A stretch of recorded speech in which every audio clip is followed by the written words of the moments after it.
3 ही महीने बचे हैं, तो ये डर को छोड़िए और एक्चुअल में अपनी प्रिपरेशन में एफर्ट्स लगाइए। काफ़ी सारे बच्चे अब शुरुआत कर रहे हैं, तो अगर आप ही उन्हीं स्टूडेंट्स में से एक हैं जो जस्ट अभी बिगिनर हैं और आपका एम ये है कि 3 मंथ्स में कुछ ऐसी प्रिपरेशन हो कि आप भी बहुत अच्छा स्कोर ला पाए। सभी यूनिट्स की वेटेज इक्वल नहीं है और आपके पास टाइम भी अब 3 मंथ्स का ही है, और 3 मंथ्स में ये नहीं है कि सिर्फ आपको पढ़ते ही रहना है, और भी बहुत सारी चीज़ें करनी है आपको अपने एग्जाम के लिए कंप्लीटली प्रिपेयर होने के लिए। तो आपका अप्रोच कुछ ऐसा होना चाहिए कि आप ज़्यादा फोकस्ड हो उन यूनिट्स की तरफ जिनसे ज़्यादा क्वेश्चंस पूछे जाते हैं, जिनका वेटेज ज़्यादा रहे। इकोनॉमिक्स के लिए लास्ट जो 3 मंथ्स बचे हैं उसमें आपको कैसा एक रोड मैप फॉलो करना होगा ताकि सारी चीज़ें आप टाइमली कवर कर पाओ। Okay, now when only 3 months are left, तो कैसे प्रिपरेशन करें अगर अभी तक कुछ पढ़ना ही नहीं शुरू किया। काफी सारे बच्चे इस सिचुएशन में हैं, तो you are not the only one. तो इस वाली चीज से, इस वाले फियर से सबसे पहले बाहर आइए, और क्योंकि सिर्फ 3 ही महीने बचे हैं तो ये डर को छोड़िए और एक्चुअल में अपनी प्रिपरेशन में एफर्ट्स लगाइए। So hello everyone, welcome to CUD PG Adda. This is Priya, your educator and mentor for economics. And now when only 3 months are left, काफी सारे बच्चे अब शुरुआत कर रहे हैं, तो अगर आप ही उन्हीं स्टूडेंट्स में से एक हैं जो जस्ट अभी बिगिनर हैं और आपका एम ये है कि 3 मंथ्स में कुछ ऐसी प्रिपरेशन हो कि आप भी बहुत अच्छा स्कोर ला पाए और उस स्कोर के बेसिस पर टॉप यूनिवर्सिटीज में एडमिशन के लिए आप भी एलिजिबल हो जाएं, क्योंकि अच्छी यूनिवर्सिटीज की जो कट ऑफ है वो भी अच्छी जाती है, तो प्रिपरेशन भी उसके लिए आपको अच्छे लेवल की करनी पड़ेगी। तो चलिए फटाफट से शुरुआत करते हैं कि जितने भी स्टूडेंट्स CUD PG 2026 में अपीयर होने वाले हैं इकोनॉमिक्स के लिए, लास्ट जो 3 मंथ्स बचे हैं उसमें आपको कैसा एक रोड मैप फॉलो करना होगा ताकि सारी चीजें आप टाइमली कवर कर पाओ। ओके, सबसे पहले बात करते हैं थोड़ी सी एग्जाम के बारे में, क्योंकि बिगनर है सभी स्टूडेंट्स जो भी देख रहे हैं। सो अगर आपको कोई भी कंफ्यूजन है या अदरवाइज भी किसी भी स्टूडेंट को कोई भी कंफ्यूजन है तो वो पहले ही पॉइंट पे क्लियर हो जाए। सबसे पहली और सबसे इंपॉर्टेंट चीज है that if you are a beginner you need to have the complete idea about your exam. Okay, so बच्चे CUD PG के बारे में तो आपको पता है, यहाँ पर आप अपीयर होगे इकोनॉमिक्स के लिए क्योंकि आप अपनी मास्टर्स इन इकोनॉमिक्स परस्यू करना चाहते हो, MA इकोनॉमिक्स या MSc इकोनॉमिक्स परस्यू करना चाहते हो। CUD PG एग्जाम में इकोनॉमिक्स के लिए एक पेपर कोड है दैट इज COQP 10। सो यहाँ पर हर पेपर के लिए हर अलग अलग पेपर्स के लिए अलग अलग पेपर कोड है, आपका पेपर कोड ये है, तो इस चीज़ को याद रखिएगा। एग्जाम के बारे में अगर मैं बात करूँ तो एग्जाम का पैटर्न इसीलिए समझना इंपॉर्टेंट है बिकॉज आपको उसके अकॉर्डिंग आइडिया रहता है कि कैसा एग्जाम है, कैसे आपको अप्रोच करना है। ओके, सो यहाँ पर आपको एग्जाम में 75 क्वेश्चन मिलेंगे। हर क्वेश्चन बच्चे आपका 4 मार्क्स का है, करेक्ट।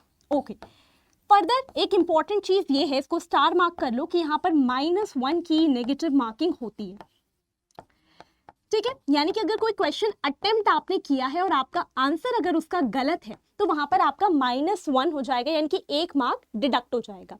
ओके, उसके अलावा अगर हम बात करें तो क्योंकि यहाँ पर 75 क्वेश्चंस हैं और हर क्वेश्चन आपका 4 मार्क्स का है, तो इस तरीके से आपका 300 मार्क्स का पेपर रहता है, और इस 300 मार्क्स में से आपकी परफॉर्मेंस के बेसिस पर आपका स्कोर डिसाइड होता है। ओके मैम, ये 75 क्वेश्चंस कंप्लीट करने के लिए 300 मार्क्स के पेपर के लिए कितना समय मिलता है? टाइम भाई लिमिटेड ही है, 90 मिनट्स है। 90 मिनट्स, 1.5 घंटे का समय आपको यहाँ पर मिलता है। ओके, चलिए एग्जाम के मोड के बारे में बात करें। CBT मोड में एग्जाम है, कंप्यूटर बेस्ड टेस्ट है। एग्जाम टाइप कैसा है बच्चे? आपको ऑब्जेक्टिव क्वेश्चंस यहाँ पर आंसर करने हैं, यानी कि MCQ बेस्ड है। MCQ टाइप क्वेश्चंस है, मल्टीपल चॉइस क्वेश्चंस है। You have a question, 4 options, mark the correct answer. Correct है तो 4 मार्क्स, इनकरेक्ट है आंसर किया और अगर इनकरेक्ट निकला तो -1, कुछ नहीं किया, आंसर आपने किया ही नहीं अगर उस क्वेश्चन को, तो 0। करेक्ट, ये कुछ बेसिक सी बातें हैं जो सबसे पहले जितने भी स्टूडेंट्स बिगिनर हैं उनको पता होनी चाहिए, राइट।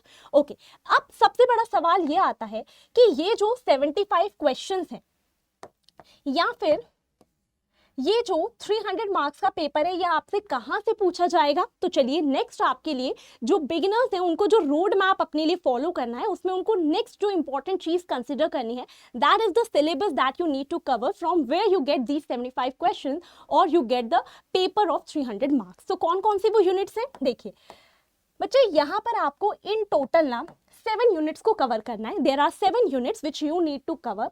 कौन कौन से हैं? माइक्रो है, मैक्रो इकोनॉमिक्स है, मनी एंड इन्फ्लेशन का यूनिट है, कंजम्पशन एंड इन्वेस्टमेंट फंक्शन है, स्टैटिस्टिकल मेथड्स है, mathematical methods and Indian economy है। तो देयर आर 7 यूनिट्स। ओके, अब सबसे पहली इंपॉर्टेंट चीज मैं आपको यहीं पर ही ये बता दूं कि ये जो बच्चे आपकी यूनिट में सबका वेटेज इक्वल नहीं है। ऐसा नहीं है कि हर यूनिट से आपसे 5-5 क्वेश्चंस पूछेंगे, नहीं। Okay, right. सो हर यूनिट का वेटेज अलग है, किसी से ज्यादा क्वेश्चंस आते हैं, किसी से कम आते हैं, राइट। एंड साथ ही साथ आपको एक चीज मैं और बता दूं कि ये सिर्फ मैंने आपको यूनिट्स मेंशन किए हैं। इन यूनिट्स में there are a lot of topics and उनमें काफी सारे सब टॉपिक्स हैं जिनको आपको कवर करना है। फॉर एग्जांपल माइक्रो के बारे में बात करें तो माइक्रो का जो यूनिट है वो डिवाइडेड है 3 पोर्शंस में। कंज्यूमर के बारे में पढ़ना है, प्रोड्यूसर के बारे में पढ़ना है, मार्केट के बारे में पढ़ना है, और कुछ और भी टॉपिक्स हैं like general equilibrium, Pareto efficiency, ये सारी चीजें। ओके, तो सिमिलरली आपके लिए मैक्रो का पोर्शन है। सारे यूनिट्स में आपके लिए काफी सारे टॉपिक्स हैं जिनको आपको कवर करना है। सिलेबस आपको कैसे डाउनलोड करना है, CUDPG आप NTA आप अगर जाकर टाइप करेंगे CUDPG NTA इकोनॉमिक सिलेबस, तो वहां पर आपको फर्स्ट ही जो लिंक दिखेगा वहां से जाकर आप डाउनलोड कर सकते हो अपना सिलेबस। वहां पर आपको डिटेल्ड सिलेबस पूरा का पूरा गिवन है, ठीक है। अब मैं सिलेबस आपके साथ क्यों डिस्कस कर रही हूँ, सिलेबस में इसीलिए डिस्कस कर रही हूँ, as I just told you सभी यूनिट्स की वेटेज इक्वल नहीं है और आपके पास टाइम भी अब 3 मंथ्स का ही है। और 3 मंथ्स में ये नहीं है कि सिर्फ आपको पढ़ते ही रहना है, और भी बहुत सारी चीजें करनी है आपको अपने एग्जाम के लिए कंप्लीटली प्रिपेयर होने के लिए। सो आपका अप्रोच कुछ ऐसा होना चाहिए कि आप ज्यादा फोकस्ड हो उन यूनिट्स की तरफ जिनसे ज्यादा क्वेश्चंस पूछे जाते हैं, जिनका वेटेज ज्यादा रहता है। ओके, सो ये सब कुछ आपको कवर करना है, बट एक इस अप्रोच के साथ कि आपको एक आइडिया हो कि प्रीवियस ईयर में अगर हम देखें तो कौन से यूनिट्स को ज्यादा वेटेज दी गई है, ठीक है। देखिए अब हमारे पास क्या है बच्चे, micro, macro, Indian economy, statistics and mathematical methods. अब देखिए मैक्रो में बच्चे मैंने तीनों चीजों को कंसीडर किया है। किसको, मैक्रो इकोनॉमिक्स के यूनिट को भी, मनी एंड इन्फ्लेशन को भी, कंजम्पशन एंड इन्वेस्टमेंट फंक्शन को भी। क्यों, क्योंकि ये दोनों जो यूनिट्स हैं भले ही सेपरेटली मेंशन्ड है बट इन अ वे ये आपके मैक्रो इकोनॉमिक्स का ही पार्ट है, क्योंकि यहाँ पर जो टॉपिक्स मेंशन्ड है उन्हें हम मैक्रो में ही कवर करते हैं। ओके, चलिए, सो इसी के अकॉर्डिंग मैंने यहाँ पर आपके हर यूनिट की वेटेज रखी हुई है। ओके, सो अगर आप ऑब्जर्व करो एक चीज, आप एक पैटर्न ओवर द इयर्स जो आपका पेपर रहा है उसमें ऑब्जर्व कर पाओगे कि बच्चे हमेशा से आपका जो माइक्रो है, माइक्रो से पहले 12 थे, फिर 24 थे, 2025 में 13 क्वेश्चंस थे अराउंड, ठीक है। ये रफ आइडिया आपको मिल रहा है। सिमिलरली मैक्रो इकोनॉमिक्स से बच्चे पहले ज्यादा थे, फिर कम हुए, फिर इस साल फिर से ज्यादा हो गए, राइट। और इंडियन इकोनॉमी का वेटेज पहले 14 था, फिर 5 क्वेश्चंस आए। इस बार बच्चे बहुत सारे क्वेश्चंस थे। अगर हम बजट वाले पोर्शन को, डेटा बेस्ड क्वेश्चन को भी यहाँ पर इंक्लूड करें तो बहुत सारे क्वेश्चंस थे, तो यहाँ पर आपको फोकस करना है। बहुत सारे क्वेश्चंस यहाँ पर थे, ठीक है। ओके, स्टैटिस्टिक्स, देखो स्टैटिस्टिक्स में ना बच्चे बेसिक सी चीजें हैं, आपको बहुत बेसिक से टॉपिक्स कवर करने हैं। और अगर उन टॉपिक्स को आप मास्टर कर लेते हो, क्योंकि स्टैटिस्टिक्स में ऐसा नहीं है कि आपको पूरी चीजों को कोई रटना है, नहीं, आपको जस्ट पता होना चाहिए क्या आपसे कैलकुलेट करने को बोला है, उसका फॉर्मूला क्या है, जस्ट आप उसको कैलकुलेट कर सकते हो। सो आई वुड से स्टैटिस्टिक्स को एक बारी में आप within a week complete कर सकते हो, ठीक है। सो अपना अप्रोच आपको ऐसा रखना है कि एक वीक में आप अपने स्टैटिस्टिक्स को कवर कर लो, इतना टाइम इनफ है। ओके, और उसको ऐसे कवर करो क्योंकि आप देखोगे यहाँ पर अराउंड 10 to 15 ऐसे ही रेंज में क्वेश्चंस आए हैं। सो अगर आपने ये पोर्शन एक बारी एक हफ्ते में अच्छे से कंप्लीट कर लिया, कैसे कंप्लीट करना, इसमें ना बहुत सारे फॉर्मूलाज आपको कवर करने हैं, तो एक फॉर्मूला शीट बना लेना, सारे अपने नोट्स में बना लेना, ताकि आपको एग्जाम से पहले फिर से अलग से पूरी चीजों को रिवाइज ना करना पड़े। ओके, सो ये एक वीक में आपको कंप्लीट कर लेना है। यहाँ से भी 10 to 15 क्वेश्चन है, तो आप कह सकते हो अराउंड आपका 40+ मार्क्स का पेपर यहाँ से भी बन रहा है। MMA के बारे में अगर हम बात करें, मैथ के बहुत ज़्यादा क्वेश्चंस नहीं आते, that is why I would say कि आप एक एग्जाम ओरिएंटेड अप्रोच अपना सकते हैं। जिन पोर्शन से ज़्यादा क्वेश्चंस पूछे गए हैं या जिन टॉपिक से ज़्यादा क्वेश्चंस पूछे गए हैं, आप उसकी तरफ ज़्यादा अपना ध्यान रख सकते हैं। एक एग्जाम ओरिएंटेड अप्रोच का यूज़ कर आप मैथ्स के लिए प्रिपेयर कर सकते हैं, क्योंकि बहुत ज़्यादा क्वेश्चंस यहाँ से नहीं आते हैं। ओके, सो ये आपको एक ओवरऑल आइडिया मिल चुका होगा कि किस तरीके से आपको, मेनली आपका फोकस 3 यूनिट्स पे होना चाहिए, माइक्रो पे, मैक्रो पे एंड इंडियन इकोनॉमी पे। स्टैटिस्टिक्स को सिर्फ एक वीक दो, फॉर्मूला शीट क्रिएट कर लो, उसी से बार बार रिवीजन करना, उसी से आपको प्रैक्टिस क्वेश्चंस में भी हेल्प मिलेगी, राइट। ओके, अब एक इंपॉर्टेंट चीज और, 75 क्वेश्चंस हैं आप अगर आइडेंटिफाई करो कि आपको कैसे कैसे क्वेश्चंस देखने को मिलते हैं एग्जाम में, ठीक है। तो बच्चे अगर हम थोड़ा एक सेग्रीगेशन करें किस किस तरीके के क्वेश्चंस मिलते हैं, तो आप ये एनालाइज कर पाओगे कि यहाँ पर कॉन्सेप्ट बेस्ड क्वेश्चंस है, यानी कि जहाँ पे डायरेक्टली कॉन्सेप्ट अप्लाई हो रहा है, ओके। एप्लीकेशन बेस्ड क्वेश्चन है, मतलब कि आपने कोई कॉन्सेप्ट पढ़ा, अब उस कॉन्सेप्ट को अप्लाई करते हुए आपसे कोई क्वेश्चन पूछ लिया, तो इसके लिए जरूरी है आपको वो कॉन्सेप्ट पता हो, कॉन्सेप्ट को अप्लाई करो, उस लॉजिक को लगाओ, क्वेश्चन को you can answer, right. Models, again आप क्या पढ़ रहे हो, इकोनॉमिक्स, तो मॉडल्स इन ग्राफ्स, जब भी आप कोई यूनिट कवर कर रहे हो, कोई टॉपिक कवर कर रहे हो, सो मॉडल्स पे, ग्राफ्स पे बहुत अच्छे से आपका फोकस रहना चाहिए।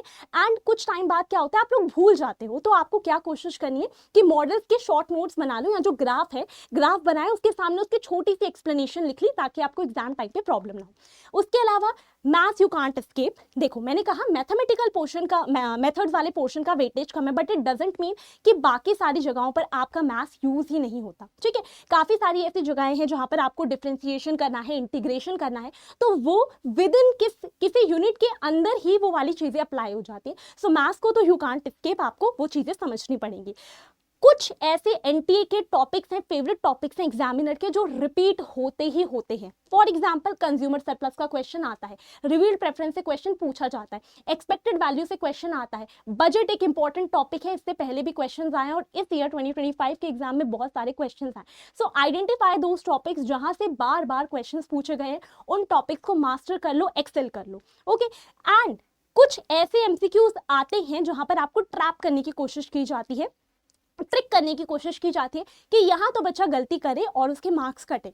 तो उस तरीके के एमसीक्यूज के लिए आप कब प्रिपेयर हो पाओगे, एक जब आप कंसेप्चुअली स्ट्रांग होगे, दूसरा जब आपने बहुत सारे क्वेश्चंस या प्रैक्टिस क्वेश्चंस या मॉक टेस्ट प्रैक्टिस किए होंगे, देन उस तरीके की एनालिटिकल थिंकिंग आप में आ पाएगी कि आप एग्जाम टाइम पे वहां पे ट्रिक ना हो, बल्कि अगर उसमें आपको थोड़ा सा टाइम लग भी रहा है तो उसको लगाने के बाद आपका आंसर करेक्ट आए और वहां से मार्क्स गेन कर पाओ, ओके। सो आपके क्वेश्चंस कुछ इस तरीके के रहते हैं, तो उसी तरीके से आपका अप्रोच भी होना चाहिए, ओके। अब ये जो 3 मंथ की स्ट्रैटेजी है, इसमें आपके लिए 4 इंपॉर्टेंट पिलर्स हैं। बहुत सारी चीजें आपसे नहीं कहूंगी, क्योंकि बहुत सारी चीजें अगर मैं बोलूंगी तो आपके लिए फॉलो करना डिफिकल्ट हो जाएगा। तो आपको कॉन्सेप्ट पे फोकस करना है, प्रैक्टिस करनी है, जो भी पढ़ते हो उसको प्रैक्टिस करने के साथ टाइमली रिवाइज भी करते रहो, ओके। और रिवाइज करने के साथ मॉक टेस्ट आपके लिए बहुत ज़्यादा यूजफुल होंगे। आप उन मॉक टेस्ट को दो, उनको एनालाइज करो, गलती सुधारो, इसी साइकिल को रिपीट करना है आपको 3 मंथ तक, ताकि आपकी गलतियां टाइमली सुधर पाएं, ओके। उसके अलावा अब क्या वो टिप्स हैं, बच्चों को टिप्स बहुत ज़्यादा चाहिए होती हैं, तो आपके लिए भी टिप्स हैं। टॉप 5 टिप्स जिनका यूज अगर आप करते हो इन 3 मंथ्स में, ये कंप्लीट रोड मैप बन जाएगा आपके लिए। क्यों? क्योंकि यहाँ पर जितने इंपॉर्टेंट सेगमेंट्स हैं वो हमने सब कुछ डिस्कस करे। तो टॉप 5 ट्रिक्स क्या है, मास्टर कर लीजिए पीवाईक्यूज को। क्यों? रिपीटेड टॉपिक से आपके क्वेश्चंस पूरे कवर हो जाएंगे, सेम पैटर्न पे टॉपिक से क्वेश्चन आएगा, you can answer that easily. आपको उसके अलावा क्या करना है, आपको जो थियरी है, थियरी कई बार बच्चों को थियरी कंफ्यूज कर देती है, ग्राफ्स, मॉडल्स, ये सब कंफ्यूज कर देते हैं। जो कुछ भी आप फ्राइडे या सैटरडे तक पढ़ते हो, हफ्ते में एक दिन उसको बैठकर पूरा का पूरा रिवाइज करो, ओके। उसके अलावा आपको टाइमली प्रैक्टिस भी करनी है, प्रैक्टिस क्वेश्चंस लगाने हैं। साथ ही साथ आपको क्या करना है, नोट्स बना लेने हैं, क्योंकि यहाँ पर बहुत सारे फॉर्मूलाज हैं, ग्राफ है, थियरी है, after a point of time आप भूल जाते हो। सो इट्स बेटर कि आप एग्जाम से पहले भी एक कंप्लीट रिविजन कर पाओ, क्योंकि वो ही रिविजन आपको एग्जाम में हेल्प करेगी। तो आप अपने नोट्स भी बना के रखें, ओके। एंड मॉक टेस्ट के बारे में मैंने पहले भी बहुत बार कहा है, मॉक टेस्ट दो, गलती एनालाइज करो और अपने वीक स्पॉट्स को, वीक टॉपिक्स को, अपनी गलतियों को, अपनी किस तरीके की मिस्टेक्स आप करते हो उन्हें सुधारने की कोशिश करो, ओके। सो बच्चे ये था आपके लिए कंप्लीट रोड मैप, जिसका यूज कर कर इन पॉइंट्स पे बेसिकली फोकस कर कर मैं अगर आपके लिए पूरा टाइम टेबल बना दूं, ना आप फॉलो कर पाओगे, ना उसका कोई फायदा होगा। इन पॉइंट्स को इनकलकेट करते हुए आप अपने लिए पूरा का पूरा टाइम टेबल क्रिएट कीजिए और उस शेड्यूल को टाइमली डेली बेसिस पर फॉलो कीजिए, okay. So this is how you can think कि हाँ भाई ऐसा अगर कुछ हमारा अप्रोच हो तो हम भी टाइमली और कम टाइम में अपनी पूरी प्रिपरेशन कर सकते हैं। एंड इकोनॉमिक्स से रिलेटेड इसी तरीके के सारी इंपॉर्टेंट अपडेट्स के लिए एंड जो भी आपकी डेली 5 बजे सेशन होता है, लाइव क्लास होती है चैनल पर, तो उसको भी आप ज्वाइन कर सकते हो। वहाँ पर मैंने अभी तक बहुत सारे कॉन्सेप्ट्स पढ़ा दिए और बहुत सारे आपको क्वेश्चंस करा दिए, और उन क्वेश्चंस की PDF भी आपको टेलीग्राम पे ही मिलती है, practice questions, exam related update, सब कुछ। So you can join my Telegram channel, okay. उसके अलावा this is the batch Chanakya supreme 2.0 which is the latest batch, तो आप इसमें एनरोल कर सकते हो। इससे आपकी complete preparation, timely complete preparation हो जाती है और बिल्कुल सही तरीके से विद कंप्लीट रिसोर्सेज। महापैक का आपके पास ऑप्शन है, you can enroll in the Mahapack, जिससे आपको सभी बैचेस पर जो लास्ट बैचेस रहे हैं, जो करंट बैचेस, जो अपकमिंग बैचेस है, सब पर मिल जाता है access. So thank you so much everyone, and इस स्ट्रैटेजी को यूज करने की कोशिश कीजिए। ऐसा रोड मैप आपको बहुत हेल्प करेगा अगर आप भी एक बहुत अच्छा स्कोर पाकर एक अच्छी यूनिवर्सिटी में एडमिशन चाहते हैं। Thank you everyone.